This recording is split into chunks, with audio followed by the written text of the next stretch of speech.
प्यारे भाइयों बहनों, भक्ति एक बहुत ही विस्तृत अर्थ वाला शब्द है।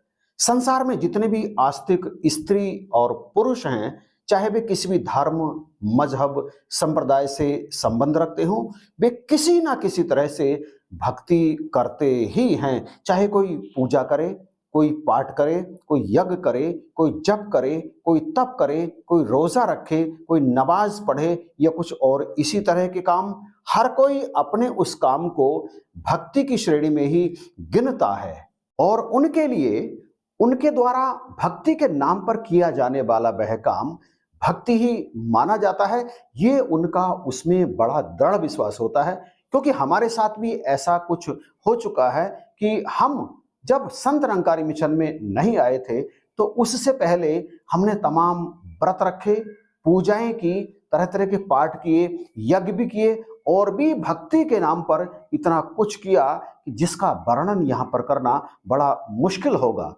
परंतु संत निरंकारी मिशन में आने के बाद हमें पता चला कि भक्ति वास्तव में कुछ अलग चीज है। और फिर यहाँ आने के बाद में जब उन्हीं ग्रंथों को, जिन्हें हमने पहले भी पढ़ा था, बाद में पढ़ा, तो उन्होंने लिखी हुई वो लाइनें अब हमें भक्ति का कुछ अलग अर्थ बताती हुई प्रतीत होती हैं। यानी वो जो अर्थ नीचे लिखा हुआ है चौपाई के या किसी श्लोक के, अब वो अर्थ हम किसी अन्य दृष्टि से देखते हैं, ब्रह्मज्ञानी की दृष्टि से देखते हैं। परंतु पहले एक आम संसारी जैसा कि हम थे, उस दृष्टि से हमें उसका अर्थ कुछ और दिखाई देता था और हम उसी अर्थ को मानकर भक्ति करते चले जाते थे और हमें लगता था कि वास्तव में यही भक्ति है जो हम कर रहे हैं। भक्ति के नाम पर होने वाले जितने भी ये क्रियाकलाप यहाँ पर आप देख रहे हैं, ये सब मैंने पहले किए हैं। इनमें से कुछ नहीं किए, क्योंकि अलग अलग धर्मों के हिसाब से क्रियाकलाप भक्ति के नाम पर अलग अलग तरह से किए जाते हैं।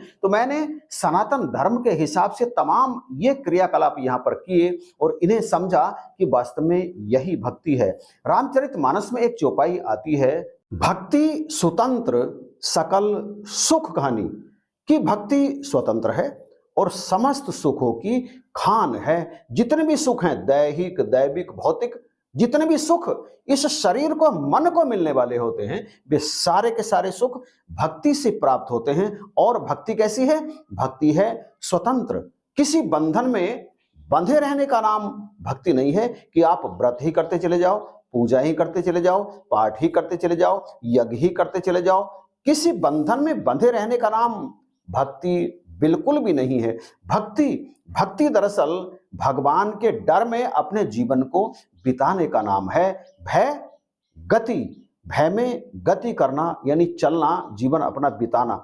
परंतु यहाँ पर सोचने वाली बात यह है कि सब कहते तो हैं कि भगवान है, ईश्वर है, अल्लाह है, गॉड है, परंतु जब उसे देखने की बात आती है तो सब उस पर हाथ खड़ा कर देते हैं।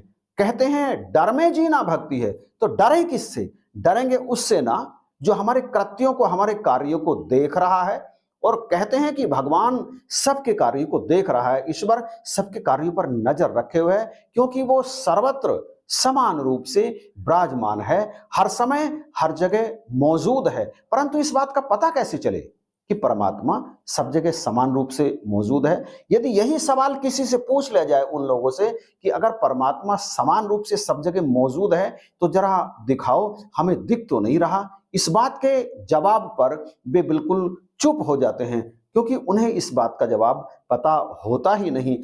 डर में उसके जिया जाता है जिसकी नजर हम पर होती है। कोई भी व्यक्ति, बेटा हो, बेटी हो या कोई भी हो, वो गलत काम कब करते हैं? वो गलत काम तब करते हैं जब या तो उसके माता पिता अथवा उसके बेसगे संबंधी, जिनके सामने उसकी पोल खुलने का उन्हें डर रहता है, तो उनके सामने वे गलत काम नहीं करते, उनके पीछे करते हैं।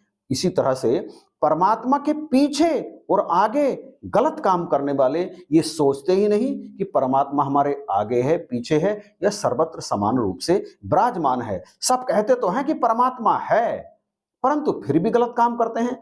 गलत काम इसलिए करते हैं क्योंकि वो ये कहते भले ही हैं परंतु कहीं ना कहीं वे परमात्मा को धोखा देने का प्रयास कर रहे होते हैं। गलत काम करते समय उनके अंदर से, उनके दिमाग से ये बात पूरी तरह से साफ हो जाती है, निकल जाती है कि परमात्मा यहाँ है जहां मैं गलत काम कर रहा हूं। उनके मन में ये बात रहती नहीं, परमात्मा का ख्याल उनके अंदर आता ही नहीं। इस मिशन में आकर इनकी कृपा से इस बात का पता चला कि वो जो क्रियाकलाप जिसे आज भी संसार सही मान रहा है और उनके लिए भी सही हैं, मुझे इस मिशन में आने के बाद पता चला कि वो जो क्रियाकलाप हैं वो केवल और केवल अपने मन को शांत करने के लिए हैं। और उनको करने के बाद ये भी सत्य है कि मन कभी शांत होता ही नहीं, क्योंकि मन शांत तभी होता है जब शांताकारम के दर्शन होते हैं और वो प्रभु हैं। प्रभु को जानने के बाद, प्रभु को देखने के बाद, प्रभु को मानने के बाद वास्तव में भक्ति का मजा आता है, भक्ति की शुरुआत होती है। शहंशाह बाबा अवतार सिंह जी महाराज कहते हैं, जग ना जाने भक्ति क्या है। वो कह रहे हैं संसार जानता ही नहीं कि भक्ति क्या है। जो भी कर रहे हैं अपनी मर्जी से कर रहे हैं और जो कर रहे हैं उसी को भक्ति मान रहे हैं। उनके मानने से कुछ नहीं होता। जग ना जाने भक्ति क्या है। हरि को पाना भक्ति है। हरि को, परमात्मा को प्राप्त कर लेना, यही भक्ति है। परमात्मा को प्राप्त कर लेना, इस शब्द पर विशेष ध्यान देने की आवश्यकता है। परमात्मा को प्राप्त कर लेना, परमात्मा को देखना, परमात्मा को प्राप्त करना नहीं होता। देखना अलग चीज है और प्राप्त करना अलग चीज है। देखना ठीक इसी तरह से है जैसे रास्ते में कोई चला जा रहा है और आपने उसे देख लिया, बस आपने उसको देख लिया, उसे अपने जीवन में लाया नहीं, आपने उसे पाया नहीं। परंतु वही जब किसी बंधन में बंधकर, जैसे भक्त और भगवान का बंधन होता है, भक्त और भगवान के बंधन के कारण ही भक्ति हो पाती है। वो क्लू है, वो उपाय है भक्ति से जुड़ने का। पा लिया वो आपका, जो आपको जिसके रास्ते में दर्शन होए, जिसे आपने देखा, जब वो किसी बंधन में बंध करके आपके जीवन में आ जाता है, यानी आप उसे प्राप्त कर लेते हैं, वो हर क्षण हर समय आपके साथ रहता है, फिर आप उसके हो जाते हैं, वो आपका हो जाता है। इसी तरह से परमात्मा को देखने के बाद जब आप परमात्मा को प्राप्त कर लेते हैं, यानी इस हरि को अपने जीवन में उतार लेते हैं, आप इसके हो जाते हैं, ये आपका हो जाता है, तब भक्ति की शुरुआत होती है। जब ये आपका हो जाता है ना, तो फिर गलत काम करने से आपको डर लगता है, क्योंकि आपको पता है ना कि हर समय आपके साथ है। शहंशाह जी कहते हैं, छोड़ के सारे रगड़े झगड़े गुरु रिझाना भक्ति है। गुरु कौन है?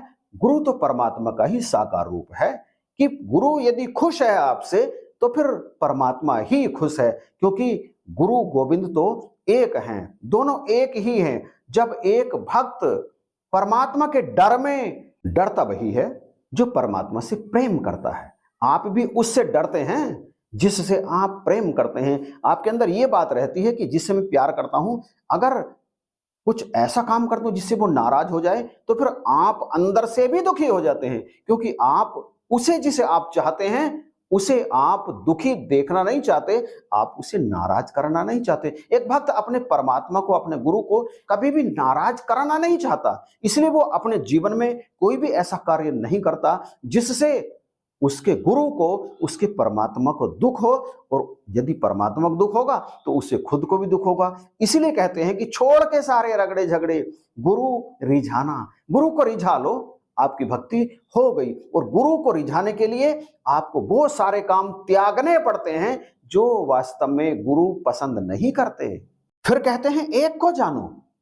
परमात्मा तो एक ही है ना, एको ब्रह्म दूसरो नास्ति। ब्रह्म के अतिरिक्त और कोई है ही नहीं भक्ति लायक। तो यहां पर कहते हैं कि एक को जानो, एक को मानो। जब एक को जान लिया तो फिर उसी को मानो ब्रह्म, कि यही परमात्मा है, इसके अतिरिक्त और कुछ परमात्मा है ही नहीं। बाकी जो कुछ भी है वो सब माया ही है। एक को जानो, एक को मानो, एक को पाना भक्ति है। एक को जानो, एक को मानो, एक को पाना भक्ति है। क्लियर? जब ऐसा एक भक्त अपने अंदर बैठा लेता है इसको मजबूती के साथ में, तब वो वास्तव में भक्ति करता है। और भक्ति जो कर लेता है ना, जो भक्ति कर रहा होता है, फिर वो माया की चिंता नहीं करता, संसारी रिश्तों को जोड़ करके रखता है, परंतु माया से वो बिल्कुल भी ना डरता है और ना ही विमुख होता है, क्योंकि उसे पता है कि जब मैं भक्ति कर रहा हूं तो भक्ति तो परमात्मा को अत्यंत प्रिय है। भक्ति से अधिक प्रिय परमात्मा को कुछ है ही नहीं। और जो भक्त होता है उसके पास माया आती है परंतु सकुचाती रहती है, वो कुछ भी उसे ना गलत करने की प्रेरणा देती है और ना ही उससे कुछ गलत करवाती है। रामचरितमानस में बिल्कुल क्लियर कहा गया है, तेही बिलोक माया सकुचाई। बिलोक कहते हैं देखने को, तेही माने उसे, अर्थात भक्ति को देखकर माया सकुचाती है। करना सकई कछु निज प्रभुताई, वो अपना जोर, प्रभुताई यहां पर मतलब है वो अपना जोर नहीं चलाती ऐसे भक्त पर जो एक को जानकर, एक को मानकर, एक हो जाकर भक्ति करते हैं अपने जीवन में, अपने जीवन को भक्तिमय बना लेते हैं। ऐसे भक्त के जीवन में माया रहती है सकुचाती हुई, वो उसके सारे काम बना देती है, परंतु वो वहां पर अपनी चतुराई, वहां पर अपनी प्रभुताई, वहां पर अपनी इच्छा चलाती नहीं, वो भक्त के अनुकूल चलती है। और ऐसा क्यों होता है? ऐसा इसलिए होता है क्योंकि भक्ति पर प्रभु की विशेष अनुराग रहता है, भक्त पर प्रभु का विशेष अनुराग, विशेष प्रेम रहता है। इसी कारण माया वहां पर सकुचाती है। पक्षीराज गरुड़ जी को समझाते हुए काकभूषण जी कहते हैं, ये प्रसंग रामचरितमानस के उत्तरकांड में है, हे गरुड़ जी, दरअसल माया और भक्ति दोनों स्त्री वर्गीय हैं, हर कोई इसे जानता है, फिर भी श्री रघुवीर जी को भक्ति प्रिय है। माया तो नाचने वाली नटनी मात्र है। माया भक्ति सुनहु तुम दो, नारी वर्ग जानई सब को। पुनुई रघुबीर ही भक्ति प्यारी, माया खल नर्तकी बिचारी। भक्ति सानुकूल रघुराया, ताते तेहि डरपति अति माया। रघुनाथ, जिन्हें आप ईश्वर परमात्मा चाहे जिस नाम से संबोधित करते हो, भगवान के नाम से संबोधित करते हैं, इनका भक्ति पर विशेष अनुराग रहता है, ये भक्ति के अनुकूल रहते हैं, अनुकूल, और इसी कारण से माया इनसे डरती है और इनके भक्त से डरती है। वो इनके भक्त के जीवन में आती है सुख देने के लिए, कष्ट देने के लिए नहीं। इनके भक्त के जीवन में माया आकर भक्ति के अनुकूल हो जाती है और इसी कारण वो परमात्मा को भी प्यारी हो जाती है। राम भक्ति चिंतामणि सुंदर, बसहु गरुण जाके उर अंदर। परम प्रकाश रूप दिन राति, नहीं कछु चाहिए दिया धृत बाती। हे पक्षीराज गरुड़ जी, ये जो भक्ति है ना राम की, ये तो चिंतामणि के समान है। ये जिसके भी हृदय में बस जाती है वहां सदा परम प्रकाश रहता है, अंधकार का तो नामो निशान ही नहीं होता वहां, क्योंकि जिसके हृदय में ये बस जाती है ना, उसको फिर ना दिए की आवश्यकता होती है, ना घी की आवश्यकता होती है और ना ही बाती की आवश्यकता होती है। सांसारिक कर्मकांड उसके लिए कोई मायने नहीं रखते, क्योंकि तो परम प्रकाश रूप उसके हृदय में सदा विराजमान रहती है। उसका तो हर कर्म भक्ति ही कहलाता है, उसका तो हर बोल भक्ति ही बन जाता है, उसकी तो हर चीज भक्ति ही बन जाती है। और राम भक्ति मणि बसे उर जाके, दुख लबलेश ना सपने हूं ताके। उसके वास्तविक जिंदगी में तो छोड़ो, उसे कभी सपने में भी दुख नहीं सताता, जिसके हृदय में ये राम भक्ति रूपी मणि बस जाती है। क्योंकि ये जितने भी दुख आते हैं ना, ये सब हमारे कर्म कांडों की वजह से आते हैं, सब हमारे कर्मों की वजह से आते हैं, परंतु राम की भक्ति करने वाले भक्त के अंदर, उसके बाहर, उसके कर्मों में सदा भक्ति ही रहती है। उसके कर्म उसके अपने नहीं होते, उसके सारे के सारे कर्म परमात्मा के ही होते हैं। और ये कब होता है? ये होता है तब जब वो एक को जानकर, एक को मानकर एक का हो जाता है। इसीलिए तो कहते हैं जग न जाने भक्ति क्या है? प्रभु को पाना भक्ति है। पति को प्राप्त कर लिया, बस जीवन में उजाला हो गया। अब सारे सुख जीवन में आएंगे कब? यदि पति के अनुकूल वह बिटिया चलेगी तो।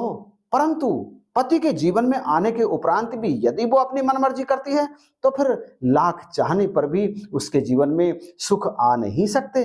कहीं ना कहीं से कोई ना कोई दुख उसके जीवन में आ ही जाएगा। संपूर्ण सुख प्राप्त करने के लिए हो जाना होगा पति का। एक भक्त को अपने भगवान का हो जाना होगा।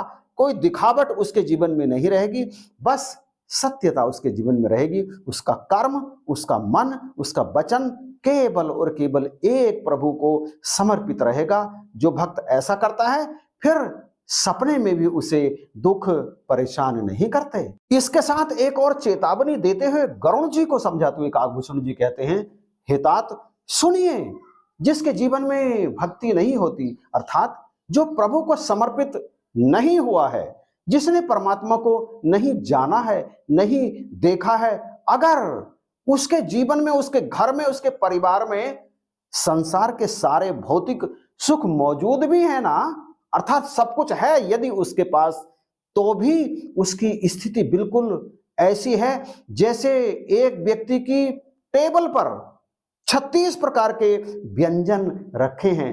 हर खाने की चीज उसके पास मौजूद है टेबल पर, परंतु वहां पर नमक का अभाव है। किसी भी चीज में नमक नहीं डाला गया है, तो वो 36 प्रकार के व्यंजन उसे स्वादहीन ही प्रतीत होंगे। भक्तिहीन गुण, यहां गुणों की बात भी कर रहे हैं। यदि वो दानी भी है, तपस्वी भी है, दयालु भी है, करुणा से भी भरा है, सहनशील भी है, अर्थात सारे के सारे उसमें सद्गुण भी हैं, बावजूद इसके उसकी स्थिति बिल्कुल ऐसी ही होगी जैसे वो श्रीहीन है। यहां पर काकभूषण जी कहते हैं, भक्तिहीन गुण सब सुख ऐसे, लवण बिना बहु व्यंजन जैसे। समस्त सुख और समस्त गुण भी उसके पास बिल्कुल ऐसे हैं जैसे लवण अर्थात नमक के बिना वो सारे के सारे व्यंजन स्वादहीन हैं, बेकार हैं, व्यर्थ हैं। इसलिए अपने जीवन में भक्ति का आना बहुत जरूरी है, और भक्ति आए तो उसके लिए जरूरी है कि वो परमात्मा को प्राप्त करे पूर्ण सतगुरु की शरण में जाकर। फिर इसके बाद उसको जीवन जीने में आनंद भी आता है और उसके जीवन में रस भी रहता है, क्योंकि अब उसके पास दोनों हैं, भक्ति भी है और भगवान भी है। भक्ति और भगवान वास्तव में एक दूसरे के पर्याय ही हैं, परंतु भक्ति वास्तविक हो, वही जो शुरू में कहा, भक्ति स्वतंत्र सकल सुख खानी, बिन सत्संग ना पावे प्राणी। परंतु ये भक्ति ऐसे आती कैसे है?